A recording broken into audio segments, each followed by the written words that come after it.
नमस्कार दोस्तों, हमारा रतलाम जंक्शन स्टेशन भारतीय रेलवे में पश्चिम रेलवे जोन के अंतर्गत एक मंडल मुख्यालय होने के साथ प्रमुख रेलवे स्टेशन है। लेकिन यहाँ पर ट्रेनों का काफ़ी आवागमन होने के बाद भी जो प्लेटफार्मों की संख्या है वह 6 तक ही सीमित है। कहने को प्लेटफार्मों की नंबरिंग नंबर 7 प्लेटफार्म तक है, परंतु प्लेटफार्म नंबर 3 का यहाँ पर कोई अस्तित्व नहीं है। मीटर गेज के समय में प्लेटफार्म नंबर 3 अस्तित्व में था, लेकिन आमान परिवर्तन के कार्यों में प्लेटफार्म नंबर 3 बनाया नहीं गया। हमारी मीटर गेज साइट जो हुआ करती थी वहाँ पर प्लेटफार्म नंबर 1 और 2 बनाए गए। वहीं हमारे 4, 5, 6, 7 नंबर प्लेटफार्म हमारे ब्रॉड गेज के मुंबई नागदा सेक्शन में स्थित हैं। वहीं भविष्य में बढ़ने वाले ट्रेनों के ट्रैफिक को देखते हुए अभी से स्टेशन विस्तार के प्लान पर काम रेलवे के द्वारा शुरू करने की बात सामने आई है। सबसे बड़ी योजना जिसमें यह निकलकर सामने आई है कि प्लेटफॉर्म नंबर 1 के पास में जो पूर्व में प्लेटफॉर्म नंबर 3 था, कॉनकोर डिपो की साइडिंग वाली जगह, वहाँ पर नया प्लेटफार्म बनाया जाना है और यहाँ पर 2 ट्रैक डालने की योजना है, जिसमें से एक ट्रैक प्लेटफार्म पर ट्रेनें खड़ी करने के काम आएगा, ट्रेनों का आवागमन होगा। वहीं दूसरे ट्रैक पर साइडिंग के तौर पर उसको इस्तेमाल किया जा सकेगा। नया प्लेटफार्म 700 मीटर लंबाई का करीब 24 कोच वाली फुल लेंथ ट्रेनों के संचालन के हिसाब से बनाया जा रहा है।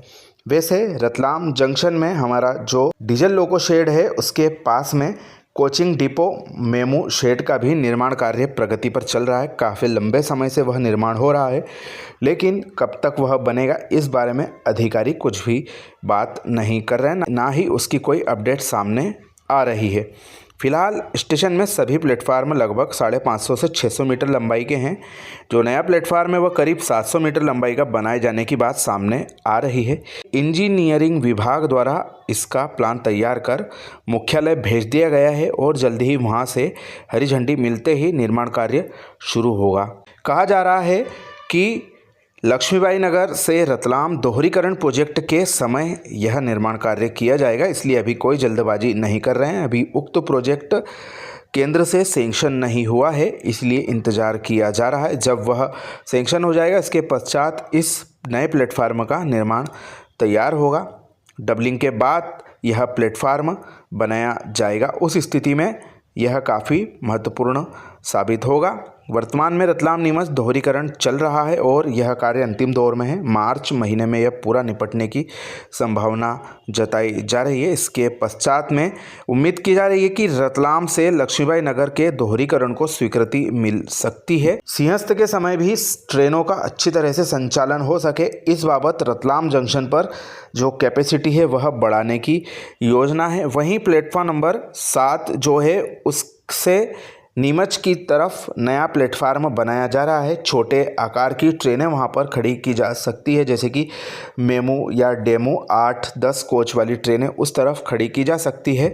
उस स्थिति में एक अतिरिक्त प्लेटफार्म वहां पर बनाया जा रहा है और धौसवास से रतलाम दोहरीकरण जब पूरा होगा उस स्थिति में यह कार्य भी पूरा हो सकता है।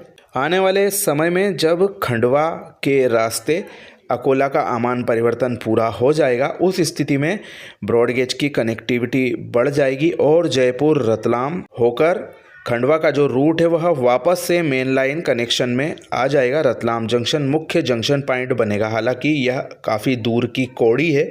हम देख रहे हैं आमान परिवर्तन कार्यों का क्या हाल है।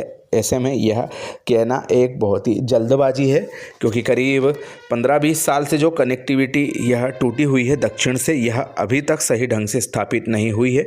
अल्टरनेट रूटों से ज़रूर ट्रेनें संचालित हो रही है, लेकिन उनमें समय काफ़ी ज़्यादा लग रहा है। ऐसे में इंतज़ार कर सकते हैं कि जब तक यह जो आमान परिवर्तन कार्य पूरा हो जाए उसके पहले ही हमारा जो रतलाम जंक्शन के साथ साथ विभिन्न स्टेशनों पर जो निर्माण कार्य हैं वह सभी पूरे हो जाएं। तो काफ़ी अच्छी योजना है हमारे पश्चिम रेलवे रतलाम मंडल की। रतलाम जंक्शन पर प्लेटफार्मों के बढ़ाने की बेहद आवश्यकता देखी जा रही है। उस स्थिति में अभी यह कार्य जो है प्लानिंग स्टेज में चल रहे। उम्मीद करते हैं कि रतलाम से लक्ष्मीबाई नगर दोहरीकरण स्वीकृत होने के साथ साथ सबसे पहले यही कार्य रतलाम जंक्शन पे किया जाएगा, जिससे कि जो अतिरिक्त प्लेटफार्म है रतलाम जंक्शन पर उपलब्ध हो जाएंगे। इस बारे में अपनी राय कमेंट के माध्यम से ज़रूर दें। आप सभी का धन्यवाद।